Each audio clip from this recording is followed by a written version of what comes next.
고3 힘든 거 알아요. 열심히 합시다. 법령 그랬어. 얘들아, 법령이요. 법령이 뭐냐면 법률과 명령의 합성이에요.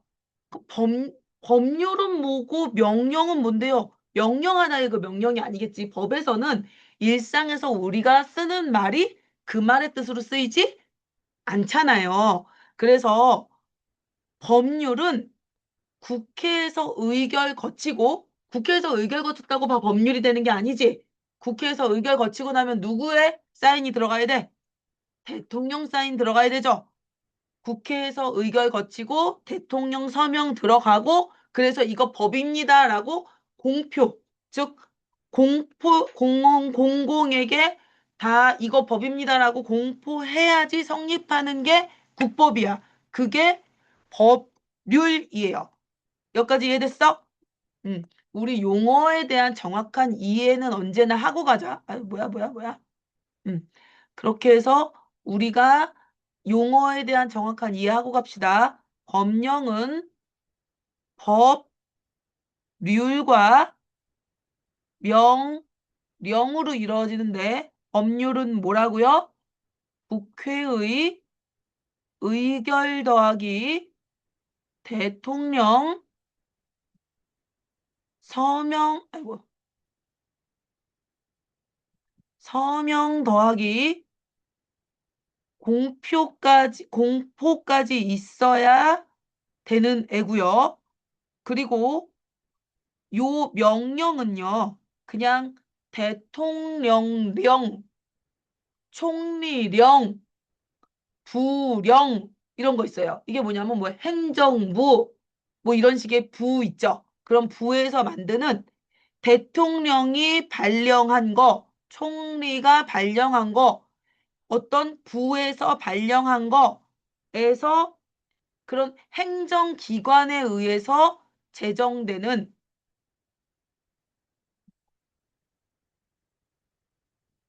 행정기관에서 제정하기 때문에 국회 의결은 없어도 되는 법령이라서 이거는 뭐냐면 명령이 되는 거예요. 이해돼요? 이 두 개가 더해진 것이 법령인 거야. 이해돼요? 그런 것들의 조문이잖아. 규정이나 법률의 조문이잖아. 조문은요. 조항인 거야. 이해돼요? 법령의 낱낱이 몇 조, 몇 항 그러잖아요. 그 조나 항이 들어있는 게 조문인 거예요. 그래서 요건과 효과로 구성된 조건문으로 규정된다라고 그랬어요. 규정된다. 내용을 밝히어 정한다라는 얘기예요. 여기까지 이해됐지? 모든 용어들은 확실하게 알고 지나가자. 왜냐하면 앞으로 이런 용어들이 법지문 나올 때 또 나올 건데 내가 명확하게 모르면 틀릴 수 있으니까. 하지만 그 요건이나 효과가 항상 일의적인 것은 아니다. 일의는 뭘까요? 일의, 하나의 의미인 것은 아니다. 결과나 종류가 한 종류인 것은 아니다.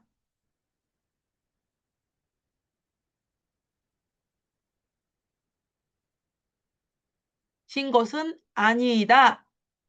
그렇겠죠. 그 요건이나 효과가 언제나 하나의 의미만 띠지는 않아. 그래서 그 조건문들을 내용을 더더욱 자세히 밝혀 적어야 하는 건 거야. 법조문은 그래서 어떠한 거야? 그 범위를 밝혀 적는 과정이 매우 중요해. 법조문에는 구체적 상황을 고려하여 그 상황에 맞는 진정한 의미가 파악되는 불확정 개념이 사용될 수 있기 때문이다. 불확정, 확정되지 아니하는, 확실히 결정되지 아니하는 개념이 사용될 수 있기 때문이다. 그러기 때문에 법조인들이 뭘 합니까? 그 불확정 개념에 대해서 해석을 서로 달리하면서 법정 공방을 벌이죠. 그게 판사 앞에서 벌어지는 일들인 거잖아. 존경하는 재판장님 하면서 이 상황에 대해서 이 개념은 이렇게 해석되니까 이건 이런 판결을 내려주십시오 하고 싸우는 게 재판 과정인 거야. 이해되죠? 여기까지. 음. 그래서 민법이 더러운 거죠. 민법이 또 나왔네. 내가 맨날 분노하는 민법 얘기. 그리고 민법 얘기 지문 나오면 매번 문제가 어려워요. 제발 너희 때에는 민법 문제가 나오지 않게. 그렇다고 해서 형법 문제는 쉽냐? 형법 문제도 어렵죠. 나오지 않기를. 아니 그냥 비문학은 어려워. 개인 간의 법률 관계를 규율하는 개인 간의 법률 관계를 규율한다라는 건 여기서 규율이란 단어도 중요해. 질서나 제도로서 다스리는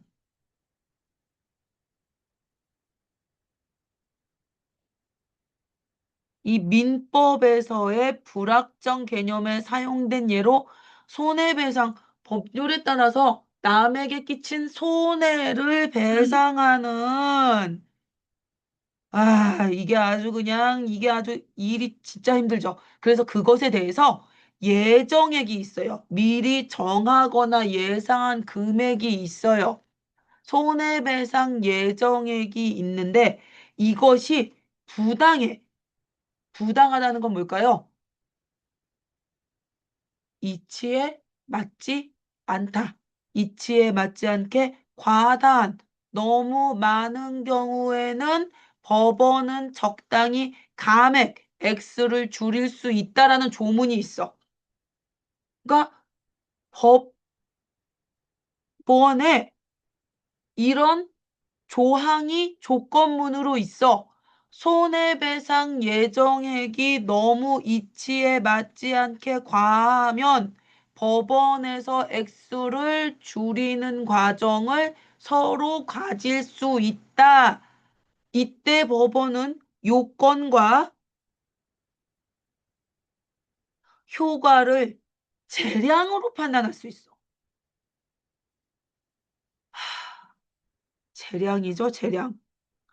이 재량이라는 말이 주는 의미가 얼마나 부당한지를 우리는 법원에서 또 어마어마하게 다투게 되죠.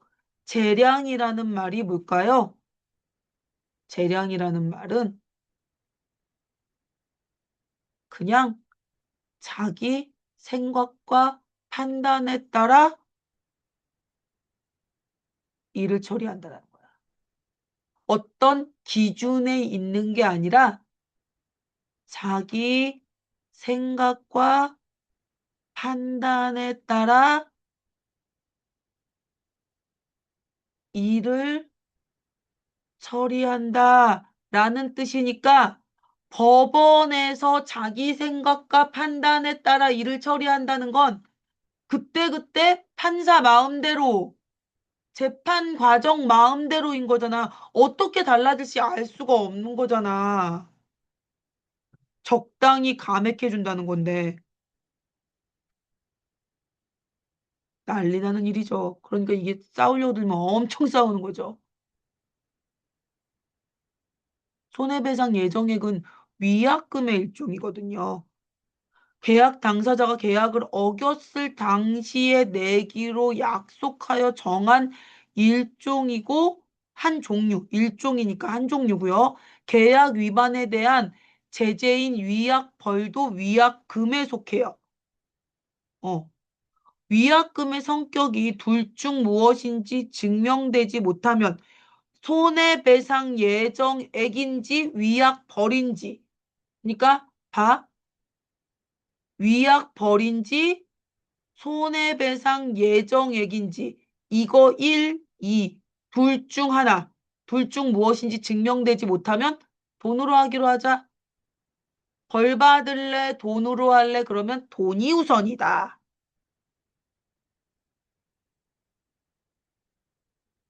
채무자의 잘못으로 계약 내용이 실현되지 못했을 당시에 그러니까 빚을 갚아야 할 의무를 가진 사람의 잘못으로 계약 내용이 실제로 이루어지지 못해서 계약 위반이 발생하면 이 손해를 입은 채권자는 빚을 받아낼 사람은 손해 액수를 증명해야 돼. 즉, 바로 이거야. 언제나 피해는 피해 당사자가 증명해야 돼. 음.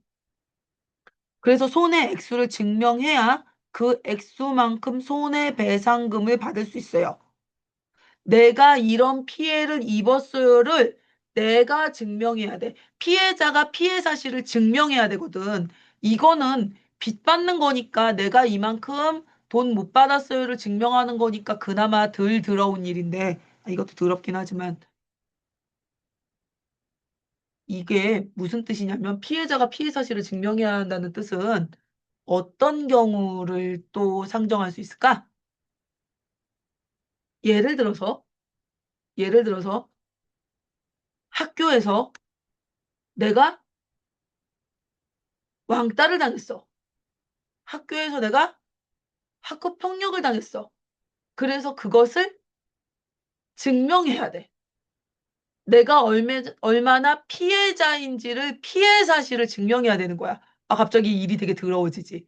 내가 이만큼 폭행을 당했어요. 내가 이만큼 왕따를 당했어요를 내가 얼마나 왕따 당했는지를 증명해야 되는 거야. 내가.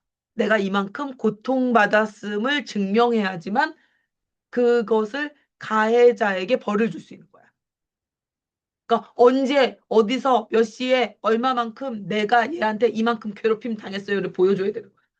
그것도 다시 한번 2차 가해 아니냐? 끔찍하죠. 아우, 이 얼마나 힘든 일인지. 난 법이 너무 힘든 것 같아.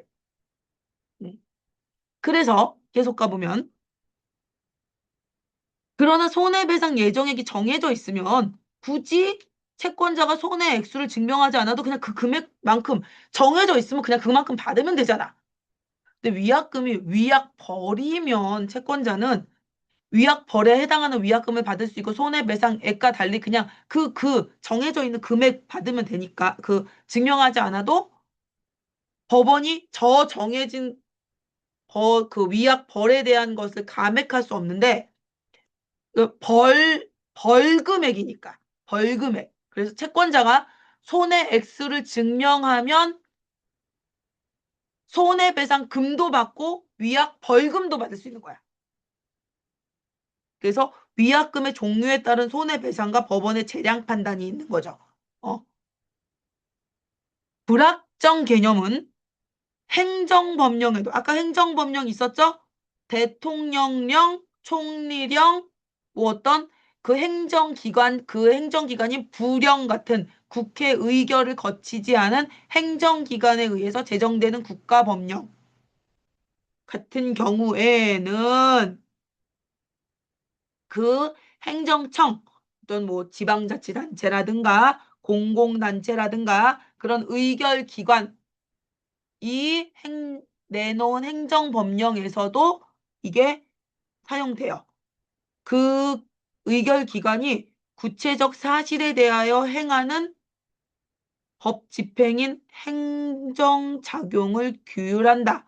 법령상 요건이 충족되면 그 얘네들이 제정한 법령, 그 명령이 충족되면, 채워지면 그 효과로서 행정청이 반드시 해야 하는 특정 내용의 행정작용은 기속행위이다. 그 행정기관이 기속행위라는 게 뭐냐면 행정행위를 하거나 아니면 그 행위의 내용을 결정하거나 할 때 얘네가 어떤 자의적으로 이렇게 해야 된다라는 판단을 하지 않고 법규 내용만 그대로 집행하는 그 행위다. 라는 뜻인 거야. 그냥 법률 내용 그대로의 행위이다.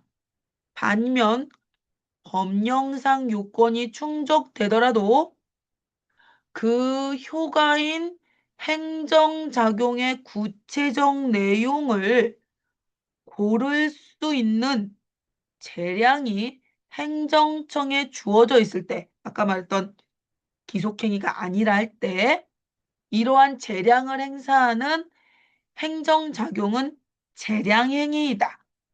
법령에서 불확정 개념이 사용되며 이 불확정 개념이 사용된 법령에 근거한 행정작용은 대체로 재량행위가 돼요. 그렇게 되면 행정청은 재량으로 재량행위의 기준을 명확히 정할 수가 있어요. 그러한 이 재량행위의 기준을 뭐라고 부른다? 재량준칙이라고 해요. 그러니까 근거나 기준으로 삼을 수 있는 규칙이나 법칙이다 라는 의미에서 재량준칙이라고 하는 거야. 이러한 재량준칙은 법령이 아니야. 아까도 애초에 이 시작할 때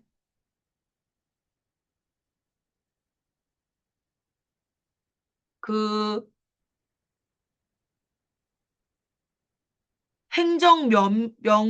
법령이라고 했잖아. 근데 재량준칙은 재량이니까 법령이 아니야. 재량준칙대로 재량을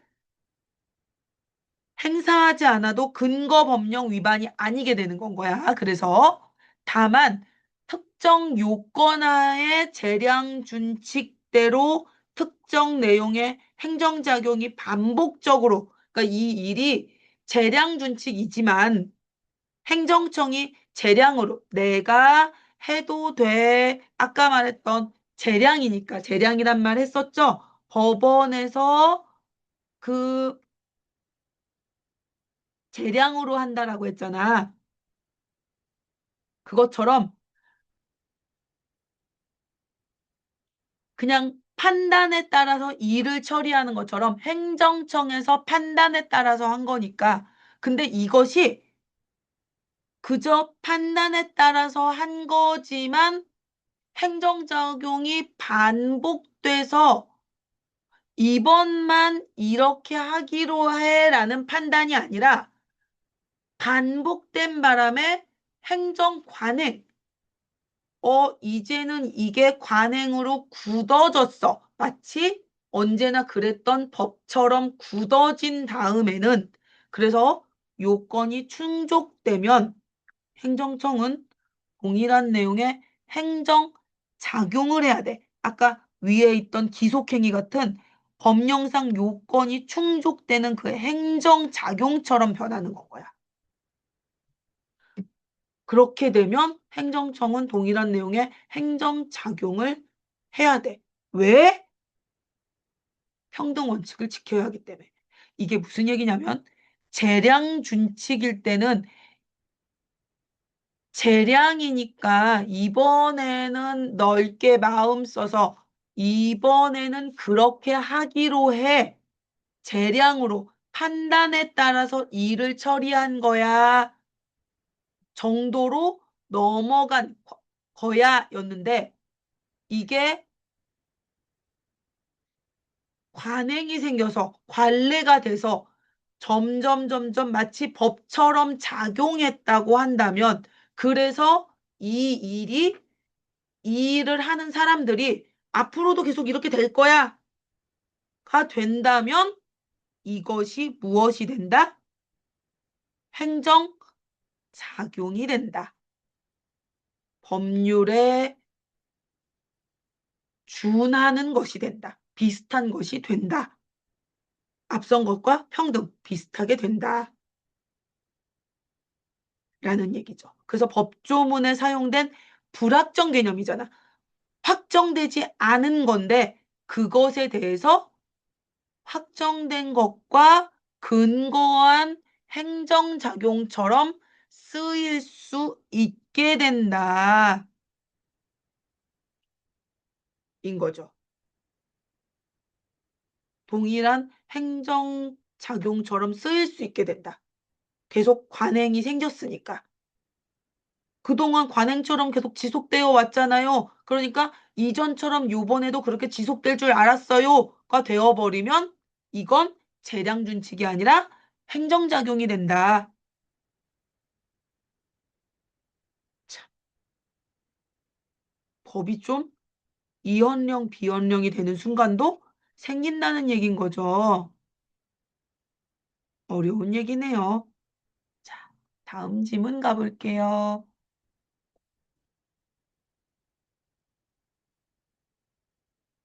하루에 필요한 에너지의 양은 하루 동안 모두 합한 총 열량, 열 에너지의 양이죠. 그 총 열량 소모량인 대사량으로 구한다. 그중 기초 대사량은 생존에 필수적인, 우리가 살아남기에 필수적인 에너지고요. 쾌적한 온도에서 편히 쉬는 동물이 공복 상태에서, 뱃속이 비어있는 상태에서 생성하는 열량으로 정의된다. 이때 체내에서 생성한 열량은, 몸 내부에서 생성한 열량은 일정한 체온에서 체외로 발산되는 열량과 같다. 몸 바깥으로 퍼져나오는 열량이죠. 그래서 기초대사량은 개체에 따라 대사량의 60에서 75%를 차지하고 근육량이 많을수록 증가한다. 그래서 근육량을 늘려야 된다고 계속 얘기를 하잖아. 나이 들면은 근육량이 감소하기 때문에 기초대사량도 줄어들죠. 그래서 조금만 먹어도 살이 찝니다. 아, 내 얘기구나. 어쩐지 나이 드니까 그러자도 운동량도 줄어들어서 똑같이 먹는데도 아니면 더 조금 먹는데도 살이 찌더라고. 미칠 것 같아. 음. 기초 대사량은 직접법 또는 간접법으로 구한다. 두 개로 나눠지네요. 직접법은 온도가 일정하게 유지되고 공기의 출입량을 알고 있는 호흡실에서 동물이 발산하는 열량을 열량계를 이용해 측정하는 방법이다. 그래서 그냥 호흡실에서 재는 방법이래. 간접법은 호흡 측정 장치 이렇게 이용해서 동물의 산소 소비량이니까 다 써서 없애는 양이죠. 방과 이산화탄소 배출량, 내보내는 양을 측정하고 이 측정한 산소 소비량과 이산화탄소 배출량을 기준으로 체내에서 생성된 열량을 추정하는, 헤아려서 계산해보는 방법이죠. 이 19세기 초기의 연구는 이 체외로 발산되는 열량, 즉 기초대사량이죠. 이 체표에 이 몸의 표면 면적과 비례한다고 보았어요. 즉, 그 체외로 발산되는 열량과 체표 면적이 일정한 비율을 갖는다고 봤어요. 체표 면적은 체중의 0.67승에 비례하므로 기초대사량은 체중이 아닌 체중의 0.67승에 비례한다고 하였다. 어떤 변수의 증가율은 증가 후 값을 증가 전 값으로 나눈 값이므로 체중이 W에서 2W로 커지면 증가율은 2배가 되겠죠. 이 경우에 기초대사량은 근데 약 1.6이야. 그럼 이 얘기는 뭐야? 체중의 증가율에 비해 기초대사량의 증가율은 어떠하다는 거야? 체중이 2배로 늘 때 기초대사량의 증가율은 1.6으로 는다는 것. 체중 증가율에 비해서 기초대사량의 증가율은 작다라는 거죠. 그러니까 기초대사량은 작고 체중은 증가하는 거는 그대로 증가하는데 기초대사량은 작으니까 살은 잘 찌는구나. 젠장인 거구나. 라는 것을 알 수가 있죠. 갑자기 슬퍼진다. 음. 기초대사량에 대한 19세기 초기 연구를 통해서 우리가 이런 사실을 알 수 있네요. 왜 이 글은 점점 더 슬퍼지지? 1930년대에 클라이버는 생지부터 시작해서 코끼리까지, 생지부터 코끼리까지를 쟀다는 건 뭘 보고 싶었던 거야? 다양한 크기의 동물들의 기초대사량을 측정하고 그 결과를 분석해 본 거야. 생지부터 코끼리까지라니. 그래서 그래프의 가로축 변수로 동물의 체중을 놓고요. 세로축 변수로는 그 기초대사량을 둔 거야. 그런 다음에 각 동물들의 체중 그리고 기초대사량을 순서쌍을 점으로 나타냈어요. 그렇게 해서 표를 만들었는데 그래프를 만들었는데 표란다. 그래프를 만들었는데 가로축과 세로축 두 변수의 증가율이 서로 다를 경우 그 둘 가로축과 세로축의 증가율이 같을 때와 달리 일반적인 그래프에서 이 점들은 직선이 아닌 어떤 그 곡선의 주변에 그 흩어져서 퍼져 있었어요. 분포한다는 거죠. 그런데 이 순서쌍의 값이 상용로그를 썼어요.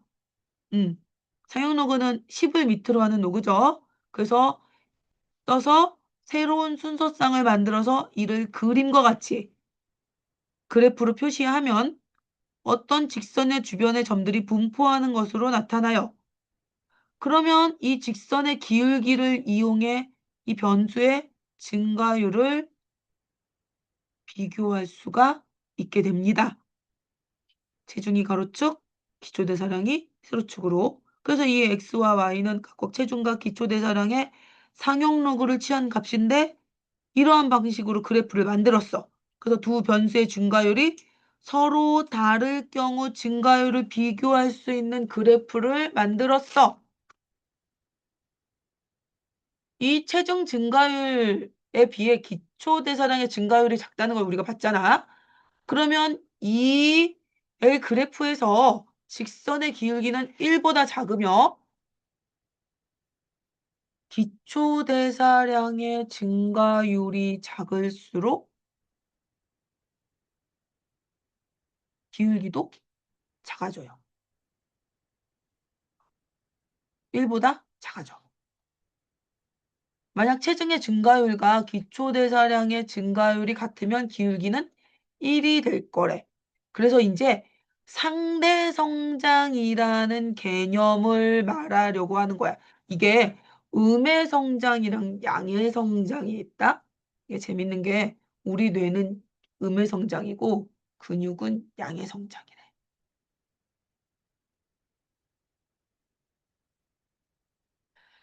이 그래프와 같은 방식으로 표현할 때 생물이 어떤 형질, 어떤 모양이라든가 크기라든가 성질이라든가 이런 고유한 특징이 체중, 오는 몸 크기 이런 것들과 직선의 관계를 모이면서 함께 증가하는 경우 그 형질은 상대 성장한다고 한대요.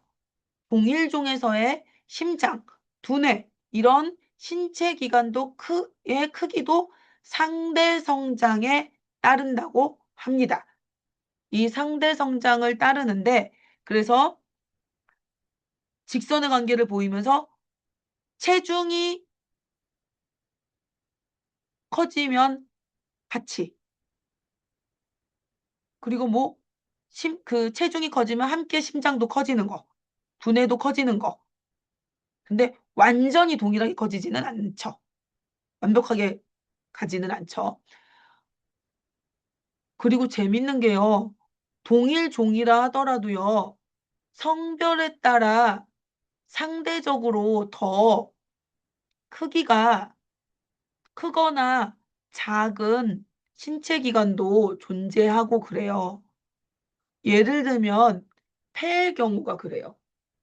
그러니까 선생님이 이거는 그 얘기한 반도 있을 텐데 똑같은 키와 똑같은 몸무게를 가진 남녀를 조사해도요.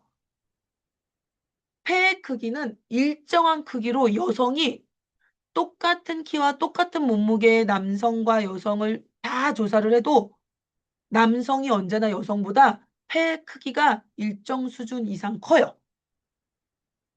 그렇기 때문에 운동할 때 지구력이 더 남성이 높아요.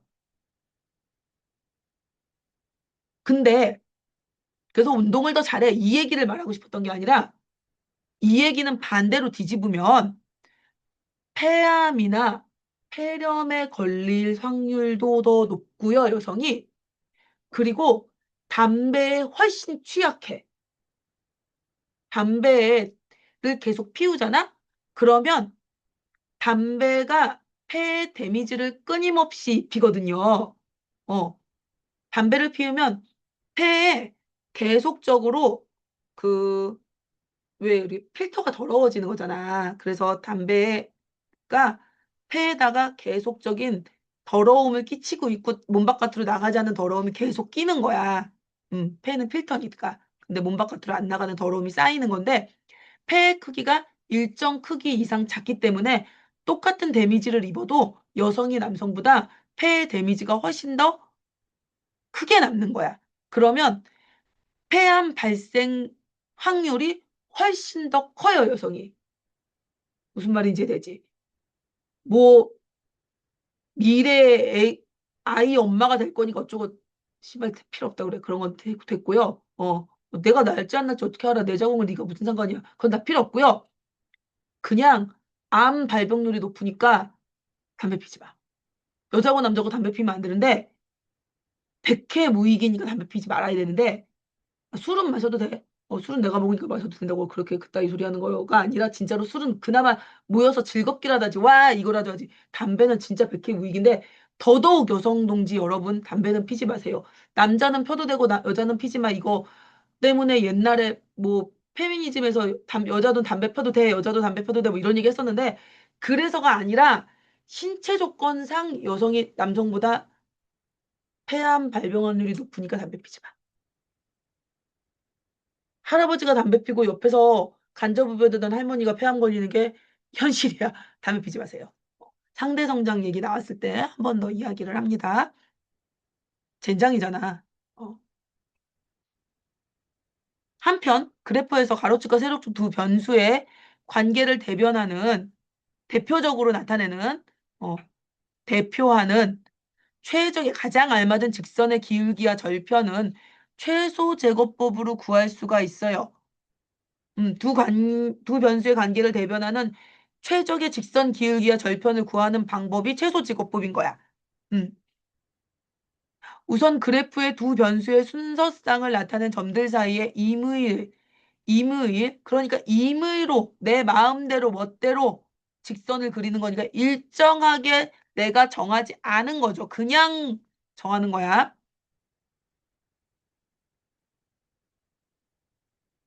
임의의 직선을 그린다. 각 점에서 가로축의 수직 직선으로 직선까지 거리인 편차의 절대값을 구하고 그러니까 편차가 있는 거니까 일정한 기준에서 벗어난 정도죠. 그리고 이 편차의 절대값들을 각각 제곱해서 모두 합한 것이 편차 제곱합이고요. 이러한 편차 제곱합이 가장 작은 직선을 구하는 게 최소 제곱법이에요. 편차 제곱합이 가장 작은 직선. 그래서 클라이버는 이런 최소 제곱법의 근거에서 나타난 최적의 직선 기울기로 0.75를 얻어요. 그래서 이 동물의 체중의 0.75승의 기초 대사량에 비례한다고 결론을 지은 거야. 이게 클라이버 법칙이고요. 이걸 가지고 그 대사 체중을 찾아냈는데 이 대사 체중을 찾은 이유가 이 대사 체중에 비례해서 쓸 수 있는 것들이 많거든요. 치료제라든가. 왜냐하면 우리 몸무게에 맞춰서 약을 처방한다든가 약의 허용량을 결정한다든가 할 수 있거든요. 근데 웃긴 건 약의 허용량도요. 치료제 허용량이 체내 대사와 아주 밀접한 그 관련이 있기 때문에 치료제 허용량을 대사 체중을 구한다고 했는데 이게 역시 누구 몸무게였을 것 같아? 무시무시하게 미안한 말이지만 남성 몸무게예요. 대사량도 여성이 남성보다 대사량이 떨어지거든? 무슨 말인지 이해되니? 똑같은 몸무게라 하더라도 신진대사율은 또 남성이 더 빨라. 무슨 말인지 이해돼? 어. 그리고 젊은 사람과 나이 든 사람이 있을 때 또 역시 누가 더 빠르겠어? 젊은 사람이 더 빠르겠지. 근데 모든 약은요, 젊은 남자에 맞춰져 있어. 근데 그러고 나서 약을 처방하니까 자꾸 부작용이 나타나는 거야. 누구한테서? 여성한테서.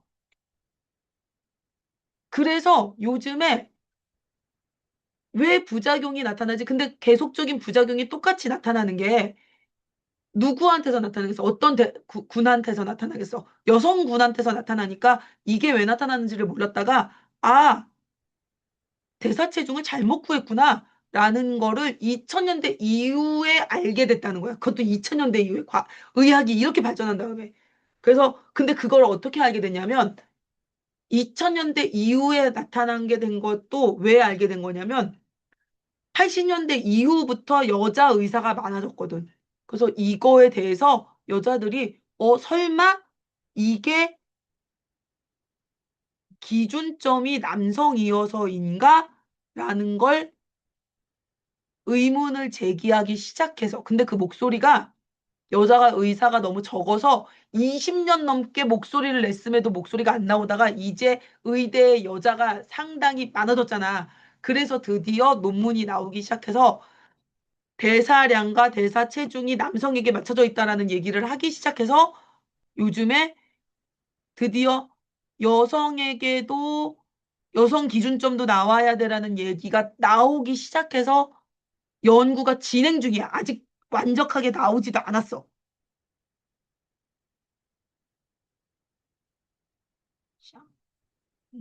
이에요. 여기까지. 그러고 나서 그러니까 니네 엄마 아픈 이유가 어쩌면 약이 남자한테 맞는 약을 주고 있어서일지도 모른다는 얘긴 건 거야. 아직 너희는 아직 젊어서 안 아플지도 모르지만. 자, 다 할 수 있겠다. 기뻐. 자, 중국에서 비롯된 유서는, 야, 이게요. 유서가 죽기 전에 쓰는 글 아니다. 여기서의 유서는 무리 류자의 글 서자야. 음. 복음의 서적에서 자료를 수집하고 항목별로 분류해서 종류에 따라 나누어서 정리하여 이용하기 편리하도록 편찬한 서적이다. 유서가 뭔지를 이야기하고 있는 거죠. 유서의 개념과 특징을 말하고 있는 거예요. 고금의, 즉 예전과 지금, 옛날과 지금의 책들에서 자료를 수집하고 항목별로 분류하고 정리해서 책들을 이용하기 좋게 나눠 놓은 걸 말해. 일반적으로 유서는 기존에 이미 존재하는 서적에서 필요한 부분을 뽑아서 내가 일정하게 차례대로 정리할 뿐 상호 비교하거나 서로 이쪽 저쪽 상호 비교하거나 편찬자의 해석을 가하지 않았다. 내가 이걸 뽑아낸 사람의 해석을 가하지 않았다. 내용을 더 설명을 주석을 달지 않았다. 유서는 모든 주제를 망라한 일반 유서와 특정 주제를 다룬 전문 유서로 나눌 수 있으며 편찬 방식은 책에 따라 다른 경우가 많았다. 중국에서는 대체로 왕조 초기에 많은 학자를 동원하여 국가 주도로 대규모 유서를 편찬하여 간행하였다. 이를 통해 국가 주도로 건국 초기 때 이런 유서를 만들면 이전까지 이런 책들이 있었어를 목록화해서 정리하니까 지식을 집성하고 집대성할 수 있는 거죠. 모아서 체계를 만들 수 있고 왕조의 위험을 과시할 수 있었다. 우리는 지식을 이렇게 체계적으로 정리하는 왕조야. 우리는 이렇게 존경할 만한 왕조야 라는 위세를 과시하고 내세울 수가 있으니까 학문적 성취도를 자랑할 수 있으니까 할 만했겠죠. 또 돈도 많이 들 거 아니야. 책들을 쫙 정리해서 이런 책들이 이런 목록화가 돼서 있어 라고 할 수 있는 거니까. 이해되세요? 그러니까 유서라는 건 뭐냐면 예를 들면 선생님 가진 책들을 추리소설은 이런 목록들이 쫙 있어. 어, 역사서는 이런 게 쫙 있어. 철학서는 이런 책이 쫙 있어라고 만들어서 목록으로 정리해서 그 옆에다가 이 책은 요런 책, 이 책은 요런 책하고 내용을 몇 문장으로 간략하게 정리해서 한 권의 책으로 만들어서 좌르륵 넘기면 와, 이런 책들이 있었군 하고 책으로 만들어서 그럼 이제 어떻게 되겠어? 책꽂이에 가서 무슨 책이 어딨지? 막 이러지 않아도 되게 책으로 정리되어 있으니까 너무 쓰기가 편할 거 아니야. 그래서 이 왕조는 이렇게 책을 잘 편찬해서 지식을 활용할 수 있게 만드는 능력이 있는 왕조구나라고 할 수 있다는 거죠. 그럴 때 중국의 유서를 수용한 이후 조선에서는 중국 유서를 활용하는 한편 중국 유서의 편찬 방식에 따라 필요에 맞게 유서를 편찬하였다. 고려도 중국 유서를 갖다가 쓰기도 하고 자기네 나라도 유서를 만들었다. 조선의 유서는 대체로 국가보다 개인이 소규모로 편찬하는 경우가 많았고 자기가 가진 걸 자기가 정리했고 목적에 따른 특정 주제의 전문 유서가 집중적으로 편찬되었다. 전문 유서 가운데는 편찬자가 미상인 경우, 누군지 분명히 알 수 없는 경우가 많은데 대체로 간행을 염두에 두지 않고 그러니까 일부러 이런 유서를 만들겠어라는 목적이 있지 않고 기존 서적에서 필요한 부분을 발췌, 필요한 부분만 뽑아내서 기록하여 시문 창작, 과거 시험 등 개인 목적으로 유서를 활용하고자 했기 때문이다. 이거 뭔 거겠어? 자기가 목록으로 정리해서 내가 필요한 부분만 갖고 다니면서 공부할 때 쓴 경향이었기 때문이다. 그래서 조선의 유서 편찬 경향은 국가 단위의 사업 주도가 아니라 개인이 자기 공부할 때 필요한 거 뽑아서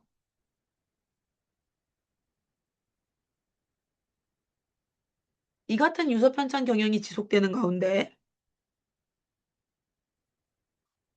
17세기부터 실화, 실생활을 이롭게 할 수 있는 학문이 만들어지는 그 하나의 조류, 흐름이 만들어지면서 유서 편찬의 변화가 나타나요. 실학자들의 유서는 현실개혁의 뜻을 두고 있대요. 편찬 의도를 지식의 제공과 확산에 아주 실학자다운 거죠.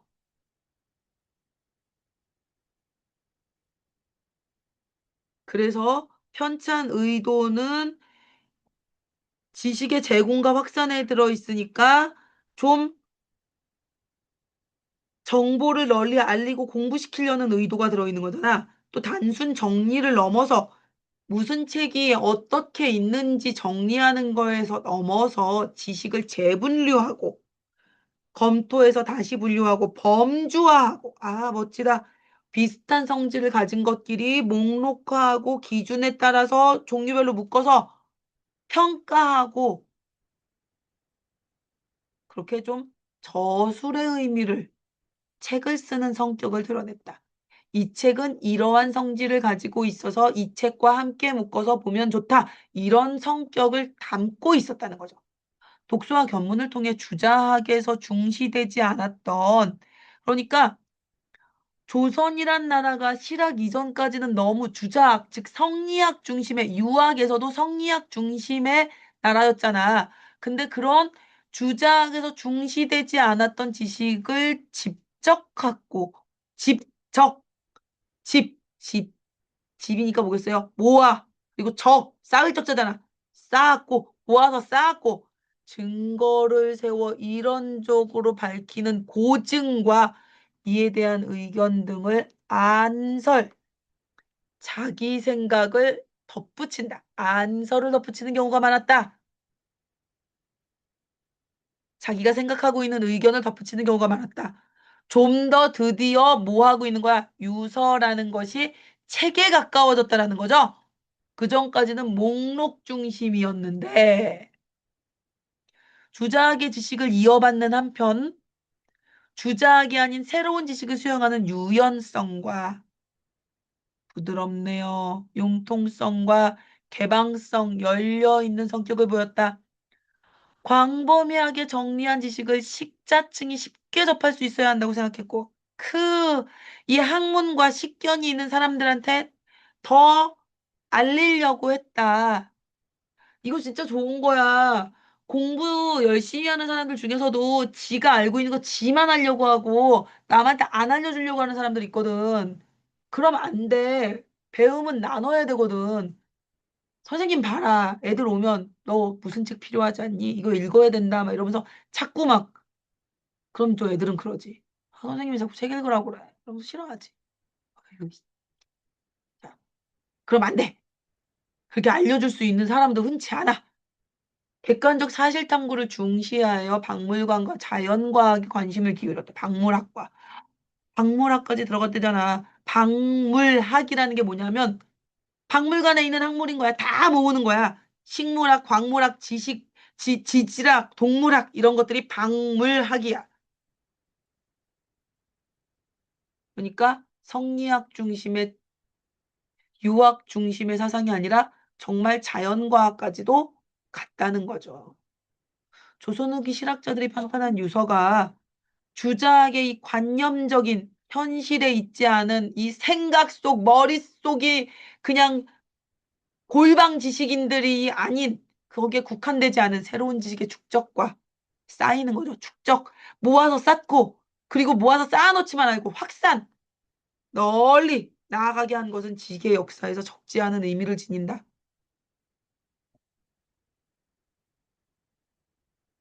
나까지 가자. 예수의 선교사들이 중국에 소개한 서양의 학문, 곧 서학은 서양 학문이란 뜻이야. 서양서자의 학문학자니까 조선후기 유서의 지적 자원 중 하나로 활용되었다.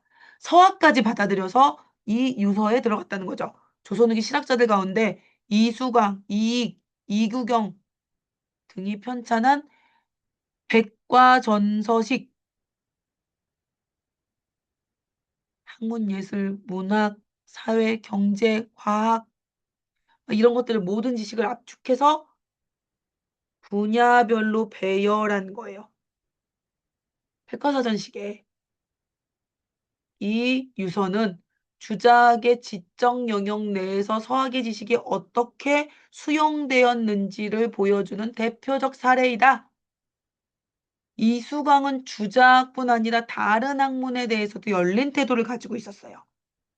주작에 기초하여 도덕에 관한 학문과 경전, 유학의 성현들이 앞서서 학문 수양했던 성현들이 지은 책이나 글 등이 주류였던 주된 중심이었던 메이저였던 당시 상황에서 주류는 메이저라는 거야.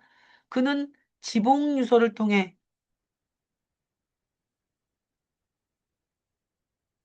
당대 조선의 지식을 망라하고 항목화하여 자신의 견해를 덧붙였을 뿐 아니라 사신의 일원으로 이 사람이 사신으로 갔었거든. 중국에서 접한 서양 관련 지식을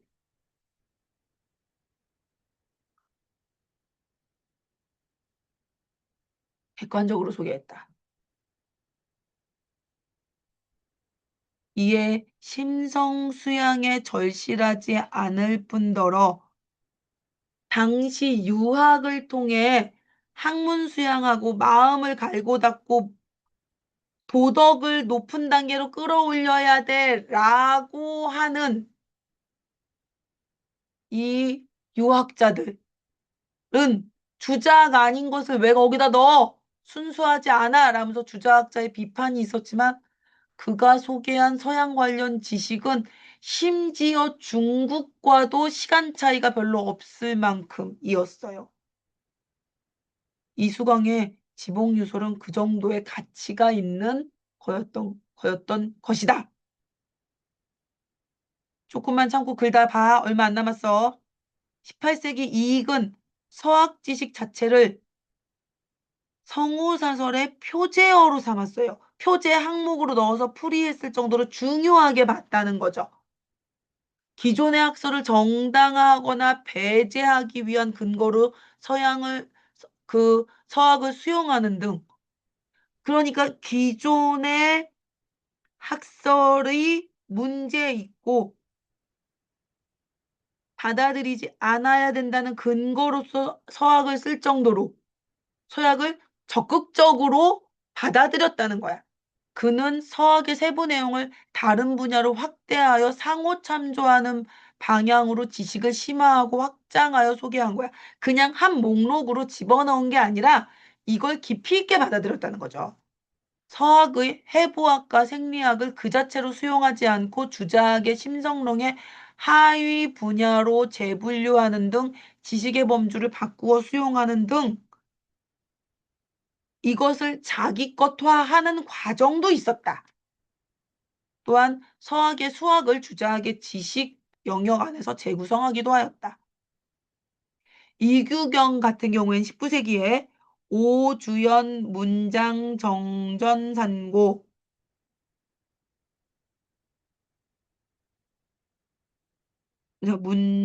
오주연 문장 전산고구나. 편찬하면서 서학을 적극 활용하였다. 이규경은 성우사설의 분류체계를 그러니까 앞선 이익의 성우사설의 분류체계를 적용해서 이익과 마찬가지로 서학의 천문학, 우주론 이런 걸 다 실어요.